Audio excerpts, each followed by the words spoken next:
Morning সকলকে। আজকের mini ব্লগটা আমি এখান থেকে স্টার্ট করছি। ঘুম থেকে উঠেই কিন্তু সকাল সকাল এখন কাজবাজ সেরে নিচ্ছি, তার কারণ গরমটা প্রচণ্ড পড়ে গেছে আর এখন বেলা পর্যন্ত ওয়েট করলে হবে না। তাই সকাল সকাল স্নান টান সেরে একদম এখন যাব আমি ব্রেকফাস্ট সারতে।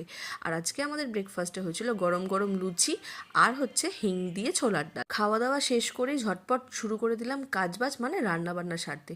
আর মা ততক্ষণে বাজার থেকে টাটকা টাটকা শাকসবজি নিয়ে চলে এসছে, আর এগুলো আমি ফ্রিজের মধ্যে গুছিয়ে রেখে দেব। গরমকাল মানেই আমাদের বাড়িতে খুব লাইটলি খাওয়া দাওয়া হয়। আর আজকে এখন বানাবো হচ্ছে আমি এই জ্যান্ত রুই মাছের ঝোল। সবাই বলে আদায় কাঁচকলায় নাকি কখনো মেশে না, তো আজকে আমি কিন্তু আদা আর কাঁচকলা দিয়েই এই রুই মাছের ঝোলটা বানাবো।